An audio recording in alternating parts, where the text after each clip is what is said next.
Hello दोस्तों, मैं हूं विकास कुमार। अभी आप लोग देख रहे हैं आपके अपने यूट्यूब चैनल मैथ पावर। दोस्तों, आज के इस क्लास में हम चर्चा करेंगे परसेंटेज के न्यू टाइप क्वेश्चंस के साथ। लेकिन मैं उससे पहले एक जानकारी और आप लोगों को दे दूं।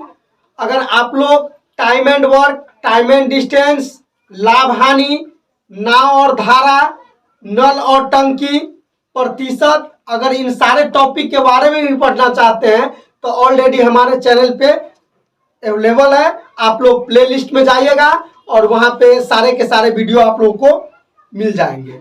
चलिए दोस्तों, बिना समय गवाए हुए आज का क्लास प्रारंभ करते हैं और हम उम्मीद करते हैं कि आप लोगों को बहुत ही बढ़िया ढंग से समझ में आएगा। चलिए देखते हैं पहला नंबर क्वेश्चन क्या कहता है।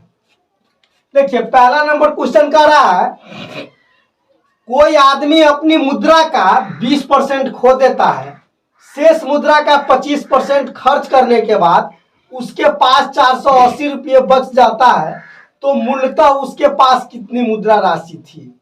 अब देखिए, एक चीज ध्यान से समझिए। इस टाइप का क्वेश्चन जब भी मिले ना, तो मेरे कंसेप्ट को आप लोग फॉलो कीजिएगा। जो कंसेप्ट अभी हम आप लोग को समझा रहे हैं, आप लोग क्या कीजिएगा कि शेष का तुलना शेष से करना है। शेष का तुलना किससे करना है? शेष से। शेष का तुलना किस चीज से करना है जी? शेष से करना है। बस इसी कंसेप्ट को आप लोग फॉलो कीजिएगा। शेष का तुलना किस चीज से करना है जी? शेष से करना है। कैसे करना है? देखिए, मान लीजिए उस व्यक्ति के पास हम बता रहे हैं कि 100 रुपया रहा होगा। कितना रुपया रहा होगा जी? 100 रुपया रहा होगा। कोई दिक्कत? और उसका मान लीजिए 20% खो देता है, तो दुनिया में कोई भी चीज परसेंट में अपने आप में कितना होता है जी? 100% होता है।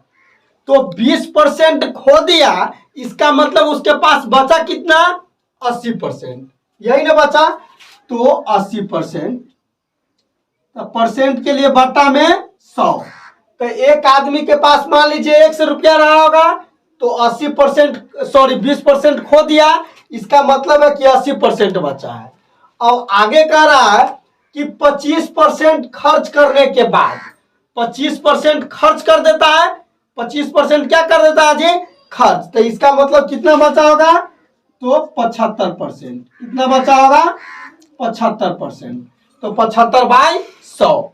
अब रुपया में कितना बचा है? तो 480 रुपया। शेष रुपया इतना बचा और रुपया में कितना बचा? 480 रुपया। कितना बचा? 480 रुपया। अब यहां से कैलकुलेट कर दीजिए। 25 दिया 75, 25 चौका 100, 20 चौक 80 और 20 पंचे 100 और 4 तिया 12 से 12 चौक 48। कोई दिक्कत? अब यहां से गुना कर दीजिए। तो 5 चौका 20 और 4 दूना 8। तो एक्स का वैल्यू कितना आ गया जी? 800 रुपया। बताइए, जरा सा भी प्रॉब्लम है? उस व्यक्ति के पास कितना रुपया रहा होगा? उस आदमी के पास 800 रुपया। एक बार पुनः समझ लीजिए। देखिए, मान लीजिए वो आदमी 20% खो देता है ना, तो 100 रुपया रहा होगा, तो उसका 20% खोने के बाद उसके पास 80% बचा होगा, क्योंकि परसेंट में कोई भी चीज 100% होता है। ठीक है, तो 80/100। इसके बाद कह रहा है कि 25% खर्च कर देता है, तो 25% खर्च कर दिया, इसका मतलब उसके पास कितना बचा? 75%। तो 75/100। तो अब शेष रुपया कितना बच जाता है? 480। इसलिए ना हम बोले शेष का तुलना शेष से करना है। कोई दिक्कत? तो अब यहां से x का वैल्यू निकाल दिए, 800 रुपया आ गया। चलिए अगला क्वेश्चन। चलिए, अब दूसरा नंबर क्वेश्चन क्या कर रहा है? कह रहा है राम ने अपनी आय का 4% किसी चैरिटी को दान स्वरूप दिया तथा शेष का 10% एक बैंक में जमा कर दिया। अब यदि उसके पास 8640 रुपया बचे हो तो उसकी आय है। देखिए, बहुत ही मजेदार सवाल है और बहुत सरल ढंग से इसको हम लोग सॉल्व करेंगे। अब देखिए, जरा ध्यान से पहले यहां समझिए। मान लीजिए राम के पास कितना रुपया रहा होगा? 100 रुपया। उसका आय कितना रहा होगा जी? x। ठीक। अब वह 4% चैरिटी में दान कर देता है। मान लीजिए, तो 4% दान कर देगा, तो उसके पास 96% बचेगा कि नहीं? तो क्या आ जाएगा जी? 96/100। अब क्या कर रहा है? अब जो कर रहा है और शेष का 10% बैंक में जमा कर दिया, तो यह तो शेष हम लिखे हैं, तो इसका 10% बैंक में जमा कर दिया, तो इसका मतलब 90% उसके पास बचा होगा, तो 90/100। और उसके बाद कहता है तो यदि उसके पास 8640 रुपया बचा हो, अब कितना रुपया बच जाएगा जी? 8640। तो हमको राम का आय पता करना है, तो राम का आय तो हम ऑलरेडी x मान लिए हुए हैं।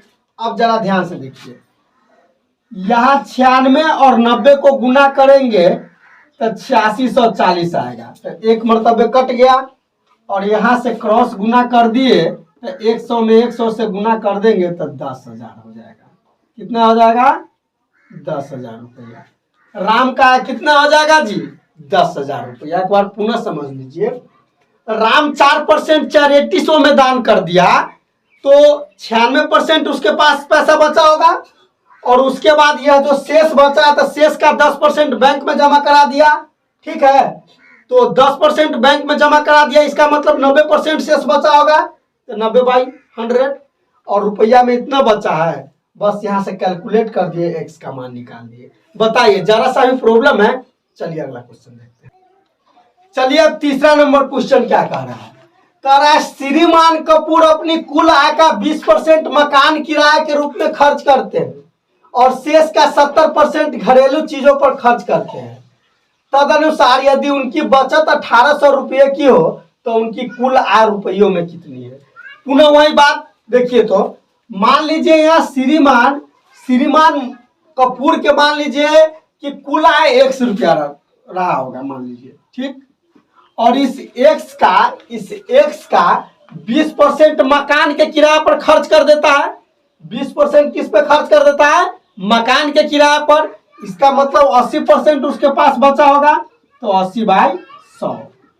और अब कह रहा है कि 70% घरेलू चीज पर खर्च कर देता है, जो घर में मान लीजिए कोई खर्चा उर्चा होता है उस पर, तो इसका मतलब 30% उसके पास बचता होगा, ठीक। और यहाँ देखिए, इसके बाद रुपया में क्या हो जाता है कि 1800 रुपया का बचत करता है, 1800 का। तो उसको हमको क्या बताना है कि उसकी कुल आय कितना है। तो अब यहाँ से कैलकुलेट कर दीजिए। तो अब देखिए, तो यह 2 जीरो से यह 2 जीरो खत्म, और यहाँ 3 से 3 6 18, कोई दिक्कत। और पुनः इसको काटिए, 2 से 3 मरतबे और 2 से 4 मरतबे, और इस 4 से इसको काट दिए 25 मरतबे, ठीक। तो अब क्या हो जाएगा जी? x बराबर, अब यहाँ 2500, अब 2500 में 3 से गुना करेंगे तो 25 तिया 7500। श्रीमान कपूर का कुल आय कितना रहा होगा जी? 7500 रुपया। श्रीमान कपूर का कुल आय कितना रहा होगा? 7500 रुपया। तो हम उम्मीद करते हैं कि आज का क्लास आप लोगों को बहुत ही बढ़िया ढंग से समझ में आया होगा। वीडियो देखने के लिए मैं दिल से धन्यवाद करता हूं, लेकिन मैं आप लोग से एक छोटा सा रिक्वेस्ट करता हूं, अगर आप लोग मेरे पढ़ाई से संतुष्ट हैं तो प्लीज मेरे इस चैनल को आप लोग सब्सक्राइब जरूर कर दीजिएगा, ताकि हम और दुगुनी हौसला से आप लोग के साथ आ सके।